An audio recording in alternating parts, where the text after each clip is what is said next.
Welcome to the Interior Design Beat podcast, where you will hear candid commentary on various interior design subjects and topics, including the good, the bad, and the ugly, telling you like it really is.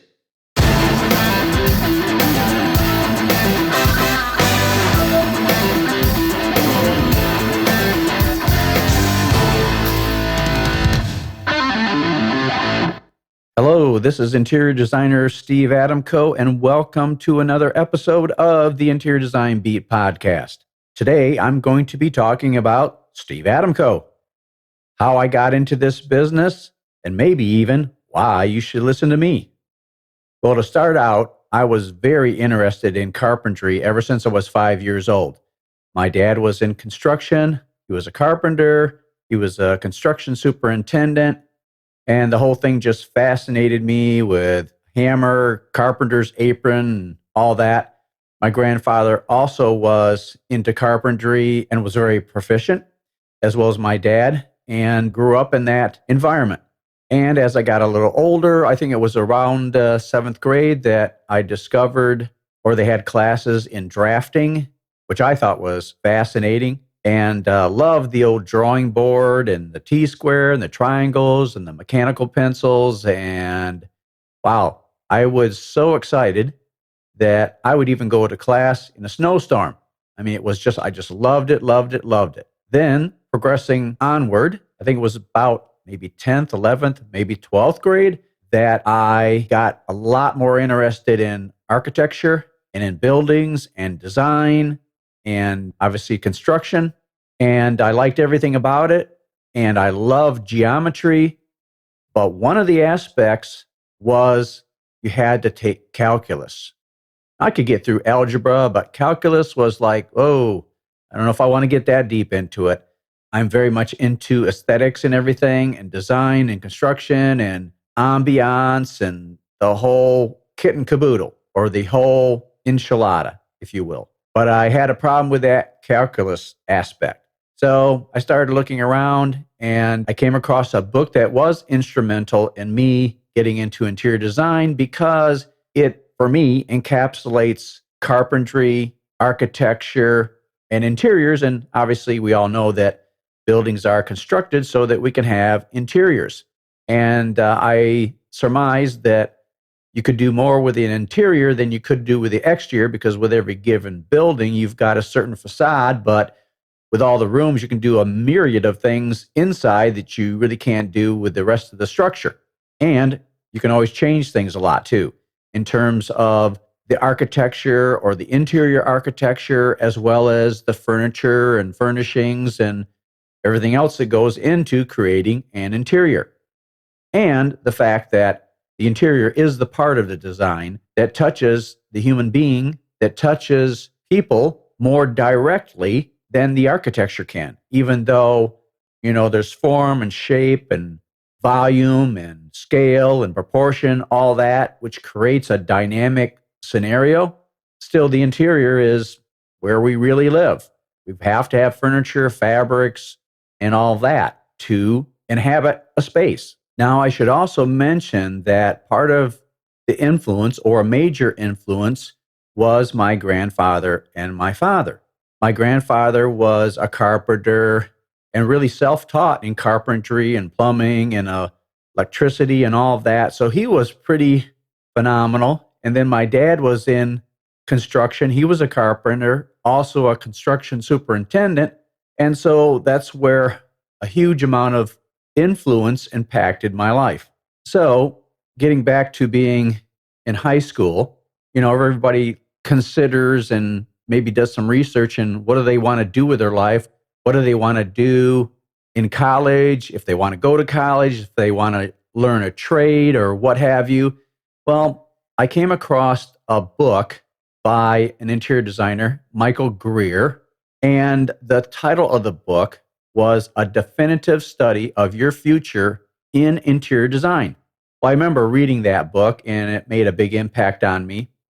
And quite a few years later, I was able to get a used copy of the book and just kind of relive the whole thing. So anyway, he came into the design field in the same way that I did. So in the book that Michael Greer wrote, he had to give up his ambition to be an architect when he flunked calculus in college. It said that was his last failure, and it led to his greatest success, reaching the top in the interior design field while still a young man. Well, I never flunked calculus in college because I never took it. So once I came across this and realized in high school that I didn't want to go that direction, well, obviously, I decided to go with interior design.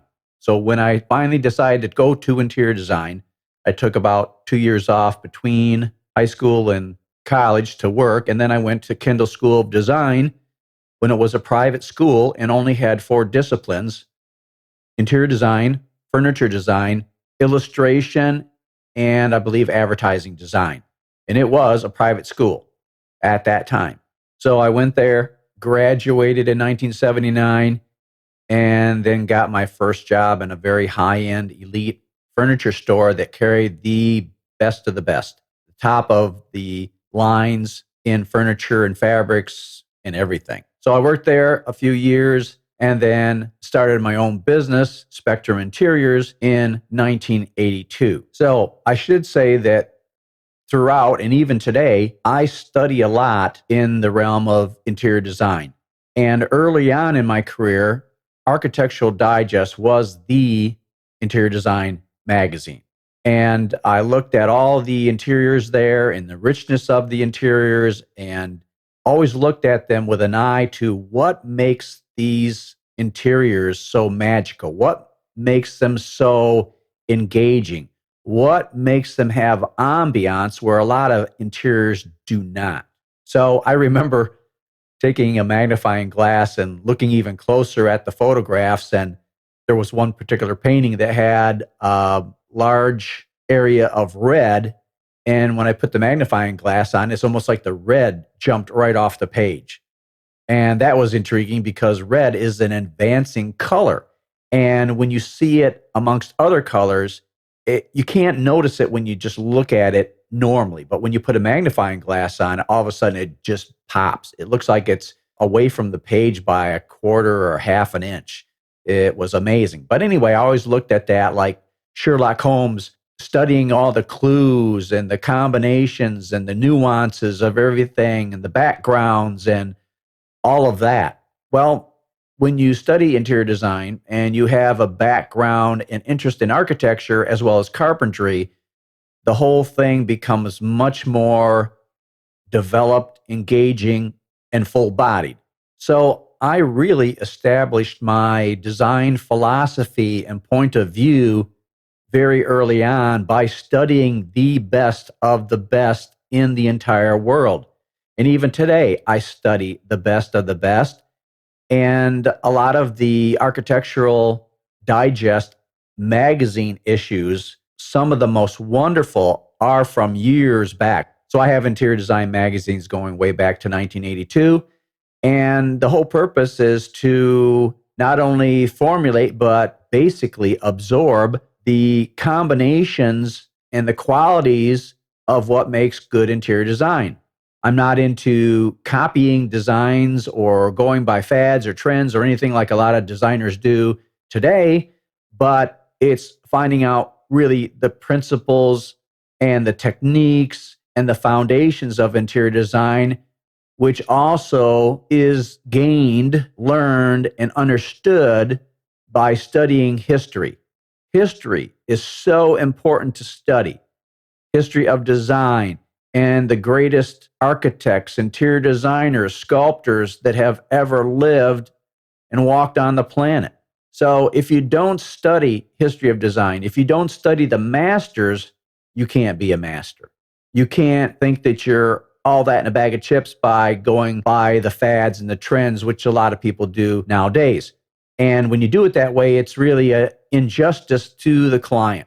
It's very important that you study to show yourself approved, okay? And I've maintained that throughout my life with thousands of books in design and sales and marketing that I've studied because I love knowledge and getting knowledge and understanding why things work the way they do, how to create these interiors, how to set up the design and to hit the target. And one of the most important things to do is to study proportion and scale and looking at the Greeks and the Romans and the orders of architecture and understanding how that all works. Now, one of the big aspects of my life is that I've got God-given gifts to see things done before they are literally done. In other words, in my head and imagination, I can see, sense, and feel exactly what the interior design is going to be looking like and feeling like way before it ever gets there. I mean, from the initial conception of the project. So without that, I wouldn't have, and I wouldn't be nearly as good as what I am. But having that ability to see the unseen before it becomes a reality is a gift that any top level interior designer needs to have and should have. And it's also a blessing for the client because they're getting someone who can see the unseen. Not wait until it's already there and say, I didn't really know it was going to be like quite like that. I can tell people exactly what it's going to look like and exactly what it's going to feel like.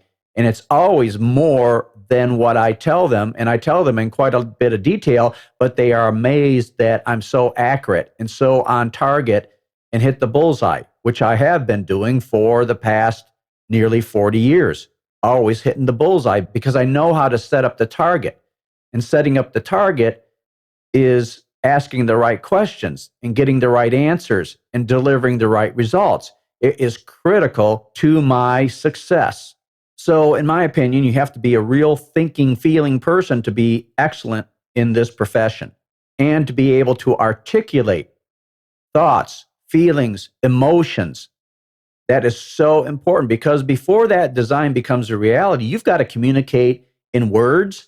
You've got to communicate in sketches and drawings. But before those sketches and drawings become a reality, you're talking about things. You're talking about the project. You're talking about the dreams, the goals, the ambitions, and the feelings of the client.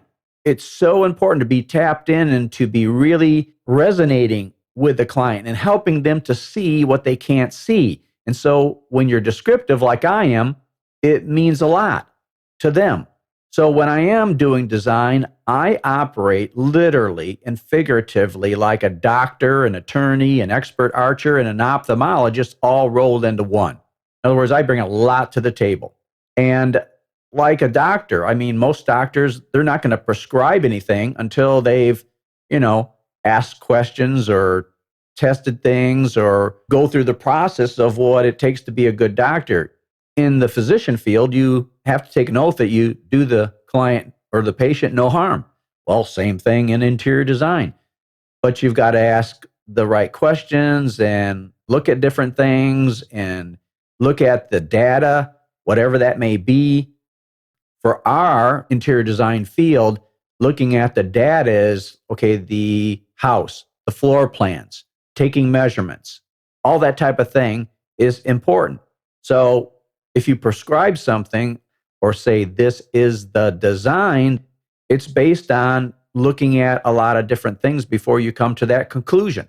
Now, like an attorney, I can substantiate why I'm doing everything that I do. And it's more than just one reason. Like in a lot of cases, yeah, I could say, well, because it looks great, it looks pretty, well, it looks fantastic or whatever, but I go a lot deeper than that. For these reasons, I underscore why I'm doing what I'm doing. So I substantiate everything I am doing, which adds a lot of credibility. And then the client realizes I have a true professional here because he can articulate and substantiate everything he's doing and tie it into everything else.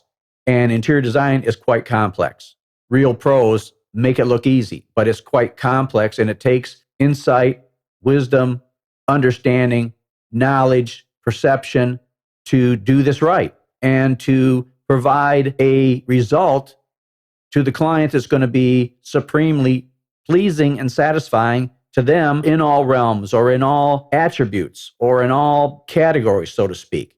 It's got to affect them on a positive level, intellectually, visually, tactily, spiritually, emotionally.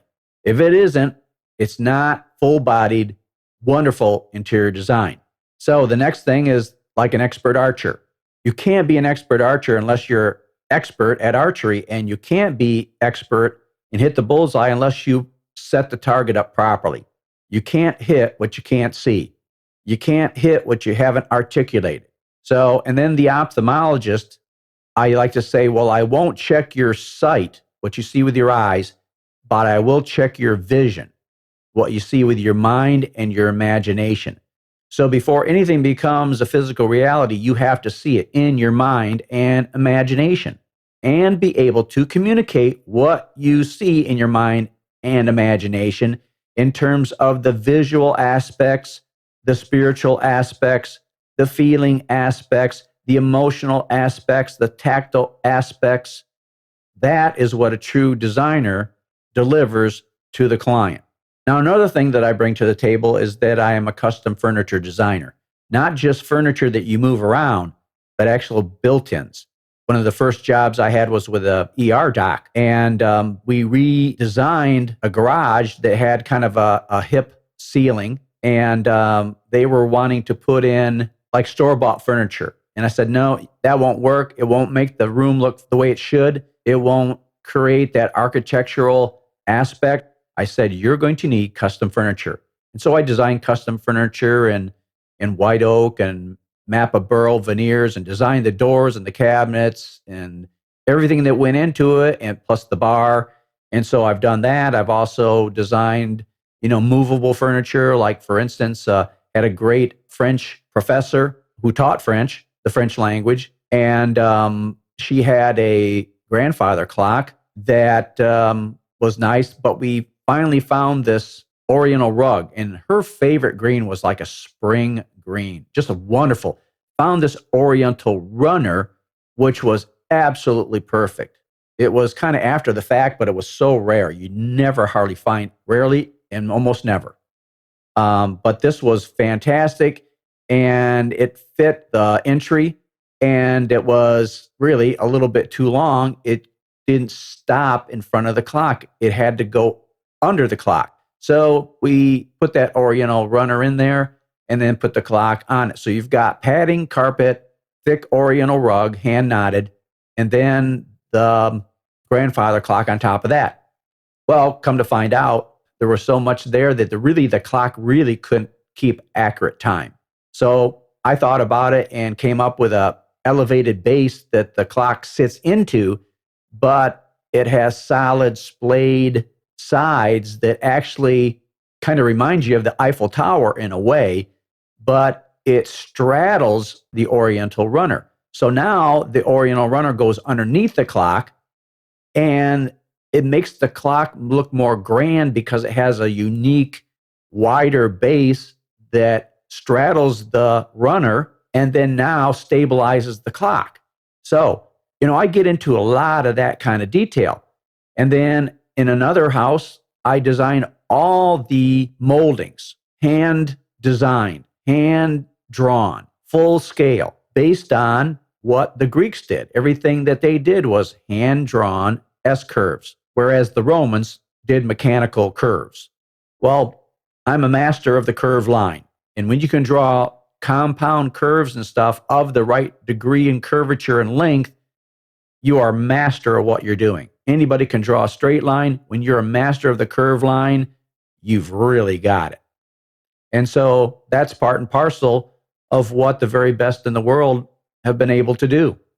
The eye, the mind, the hand, the pencil, and the paper. So I find that in a lot of cases, we need custom furniture. We need custom designs. We need custom lambrequins.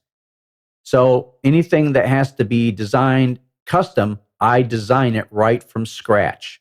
And having a handle on form, shape, proportion, and texture, that puts me in the supreme position to design custom furniture, cabinetry, built-ins, and anything that's architectural, whether it be fireplaces, custom handrails, custom balustrades, custom staircases, the whole bit. Then everything is orchestrated. Everything is orchestrated and designed to act like a musical symphony, which is what interior design should be.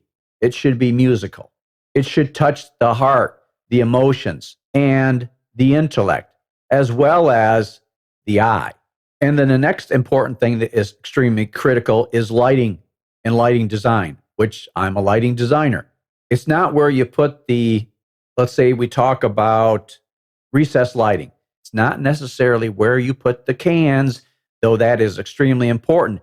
But the can is really like your hand. It only holds the light bulb, or what we call the lamp. Not the lamp as in table lamp, but the light bulb is called a lamp. And each lamp has its own beam spread, intensity, and color.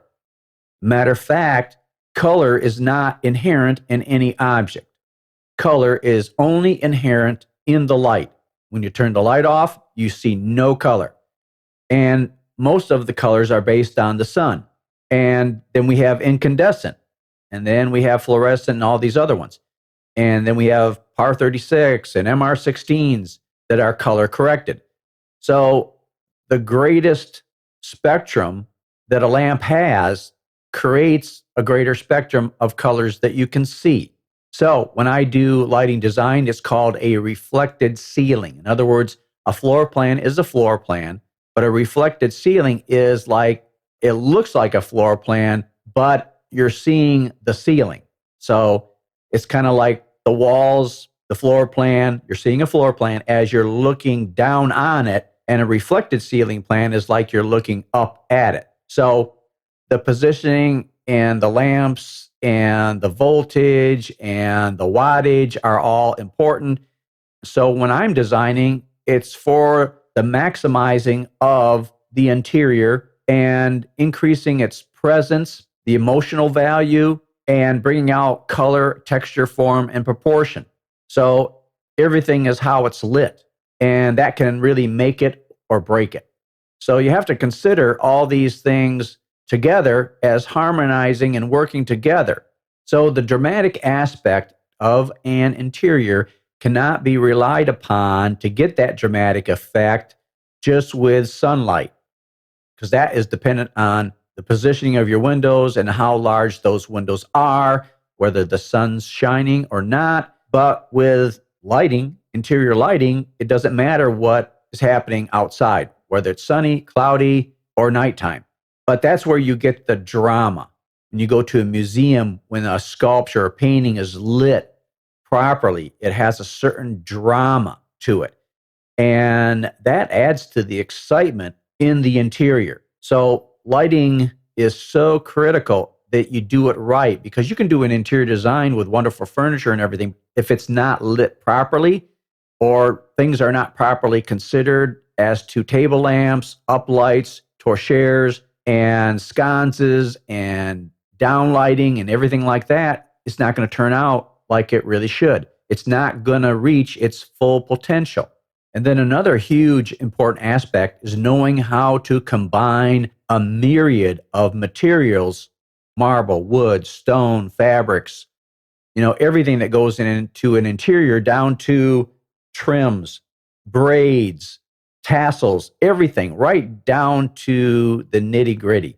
So you have to be able to control everything from the biggest all the way down to the smallest accessories and everything, putting them together, because when you keep adding, if you go from one item and then two and three, and you get up to hundreds, if not thousands of items, you've got to know how to control the whole ebb and flow of that, so it comes up with exactly the right presentation, the right emotion, the right ambiance.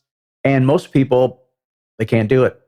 Once it gets that complex, and it's like music, you've really got to know a lot and be on top of your game and be good and be able to see and feel that everything that you do is going to affect everything. Kind of like when you're cooking. Everything that you do, every little bit of salt or pepper or spice or herbs is going to affect the overall taste. So that is the same way in design. It's going to affect the overall taste and smell of whatever it is you're doing. And so to be able to imagine and to orchestrate that in your mind and be able to deliver exactly, precisely what that should be, well, now that's in the elite category. And most people don't operate in the elite category. Very few designers operate in the elite category. So we're talking about the level of Architectural Digest. And so when I'm designing custom furniture, and I think there was a room that I did that was a master bedroom with custom tables that I designed, custom bed coverings, custom pillows, custom drapery, everything custom finishes on high-end furniture, where you've got a bedroom that's Louis the 16th as a architectural interior background, and then everything is built to relate to that. In this case, it was in an eclectic way, but also in a very traditional manner. So we had a bed, nightstands, a secretary, a chair, two armless chairs next to the fireplace with a big ottoman, then another settee with a pair of chairs opposite, another chair and ottoman for reading. So the seating in that room was, for all practical purposes, 12 people. If you wanted to, you could have a big get together in that master bedroom and everybody would be comfortable, including, the benches as well.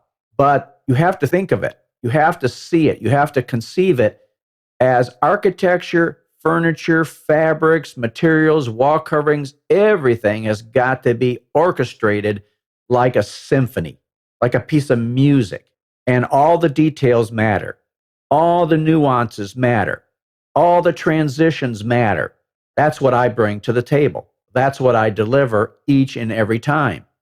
And the other thing is that when I do a design, I do it in such a way that I ask the right questions to get the right answers, to deliver precisely and accurately the right results. So I'm like a Sherlock Holmes, but I want to dig into this like an archaeologist, which is one occupation I always wanted to get into. I wanted to be, in the earlier years of my life, an archaeologist. After I discovered reading about Carter discovering King Tut's tomb, because I always like Egyptian culture, I always like Egyptian history and the furniture and the pyramids and the Greeks and the Romans. So the Egyptians, the Greeks, and the Romans, I've studied extensively, and they did amazing things. And to a great degree, those cultures were like the most elite, phenomenal cultures that ever existed. And all those cultures had a high degree of elegance, just beautiful, beautiful, beautiful stuff. And you look at what they accomplished with nothing but hand tools. It's just absolutely amazing. I wish I could. It would be great if somebody had movie cameras way back then. You could see home movies of the Egyptians and what they did and how they built the pyramids and how they built the furniture and how they constructed their fabrics and wove their fabrics and how the Grecians put up the Parthenon and how the Romans did all their thing. That would be fascinating to see all that. But lo and behold, you can only imagine. One of the other things that a lot of my clients comment on is that I'm an absolute master and expert in putting fabrics together, and a lot of them, in order to say something. And so it's important to have clarity, that your room doesn't look jumbled and it isn't like it's talking in a mumble type of communication. Your room shouldn't mumble. It should talk with clarity. It's so important. Most people just don't know how to handle it because a lot of clients just don't know enough about interior design to understand whether it's good or bad. And that proliferates around the globe. So that's why I believe so much in education. That's why when clients work with me, they get me. I'm also educating them along the way so they can see and understand what I'm doing and why I'm doing it. And when they get me, they get me. I'm operating on multiple levels in multiple categories all at the same time. It's kind of like a supercomputer. I mean, I'm looking at things from a visual point of view, the aesthetics, the emotional point of view, the spiritual point of view, the tactile point of view, simultaneously. So when clients get me, they get me personally. They don't get an underling, they don't get a hireling, they don't get a junior designer. They get me all through the project. And that's the way they like it. That's the way I like it. Because a lot of people can't do what I do and operate on those multiple levels when choosing furniture and fabrics and everything. And as you get into the higher reaches of the number of things and elements that go into an interior, it becomes even super important. It becomes super important that a person knows how to handle that, and I can handle it. So I operate on multiple levels simultaneously. So when somebody gets me, they get me uniquely. There's no other person that I've met that operates at the level and how I do it and the way I do it and how I integrate all of this and how I'm able to teach somebody and instruct somebody and explain something. Because there's a lot of people that can do it well, but they can't really teach it or explain it well. I can do both extremely well. So that is so important, the communication. Like in every relationship, interior design or any other relationship, communication is of the utmost importance. So I wanted to give you some insight into who I am, what I do, how I think, and how I work so that you can understand why when I say something, you really need to listen to what I say because I operate in the realm of excellence, not in the realm of average and mediocre. I have nothing to do with average and mediocre. Matter of fact, in my book, I just kick it to the curb. So with me, you get excellence and you get confidence and security knowing that what I say you're going to get, you are going to get precisely, exactly the way I say it.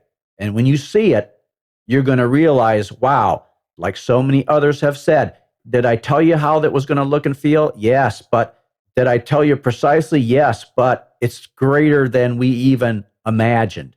Well, that's the way I want it. I know what it's going to look like. I'm confident in everything I do. But when they see it and they're elated and they are just, overwhelmed with that.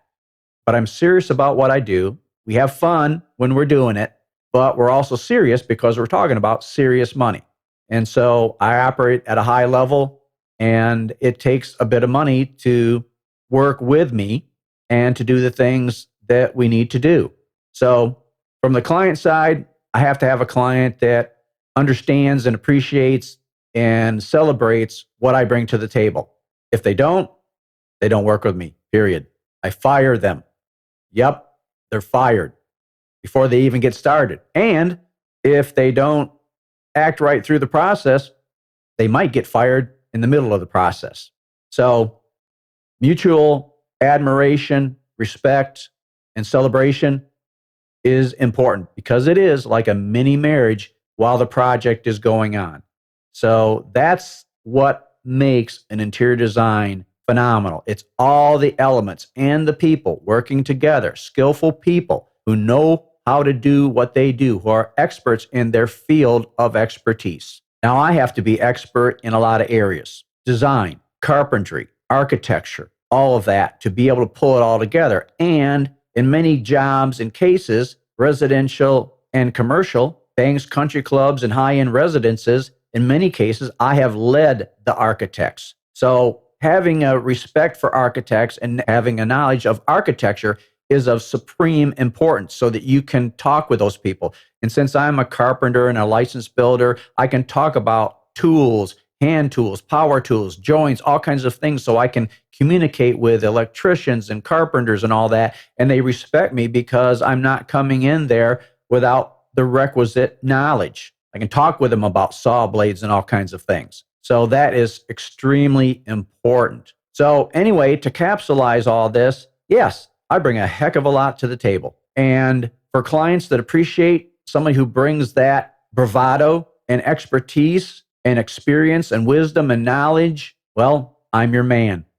So I hope you have enjoyed this insight into me and what my clients get and what I bring to the table. Also, very soon, I will be giving interior design courses on the Thinkific platform. So yes, those are going to be paid courses. So I'm going to be going into a lot of the way I operate, my philosophy, why I do what I do, how I do what I do. And if people want to know that, particularly ones that maybe aren't close enough to me or can't afford me, it will give them the immense foundation and the wherewithal to do their own design or to work with someone maybe in another part of the country, but it will set them up for success in ways that they will get what they want and they will understand whoever they deal with, whether they've got a good one or a bad one or an excellent one. So education is extremely important. I've exalted that throughout my career. I like to educate people because they get more insight and appreciation into what I do and how they're being helped and it's incredibly important. So in that way, I create more of a partnership with my clients. It's not what I do, but how I do it and why I do it. And I always let them know why I'm doing it. And that is so important. And they appreciate that tremendously. So anyway, there's probably a lot more that I could say, go into and elaborate on. But I think, well, gee whiz, I could go on and on. But anyway, this is a nice introduction to me. So you know that you should listen to me and why you should listen to me. You're listening to an expert. You're listening to a master. And do I count myself as having arrived? No. Do I bring a lot to the table? Yes, but I'm always studying all the time. I never count myself as having arrived. I don't say, well, I'm at the top of the mountain peak. No. So that's why I study all the time and every day. I mean, to a certain degree, I bring a level of humility, but I also have a lot of confidence. And that confidence can be backed up. So whatever I say I can do, trust me, I can do it. And I can deliver, and I will deliver it all the time. So when you partnership with a designer like me, exactly like me, there's only one of me, then you're getting someone who is always working on themselves, always sharpening their own axe. So if you want to be continually sharp, then you always sharpen yourself. And that's what I do on a continual basis. So if you want to be sharp, like me, you've got to sharpen yourself like I do. And I study all the time. And I study history because, if you don't know history and you haven't studied history, then you can't be a good designer. You just can't. So that is the bedrock. You always build on and stand on the shoulders of the greats that have preceded you. To not do that is not very wise. So hopefully this has been enlightening to you and you'll understand why you need to listen to me and that you're listening to someone who really, really knows what they're doing and can perform it. So anyway, I hope that you all have a fantastic day today. Understand that wherever you go, look for excellence. Kick that average and mediocre to the curb. Nobody's got time for that. So if you're excellent, always seek out other people of excellence. All right, everybody, have a fantastic day. We'll talk to you next time.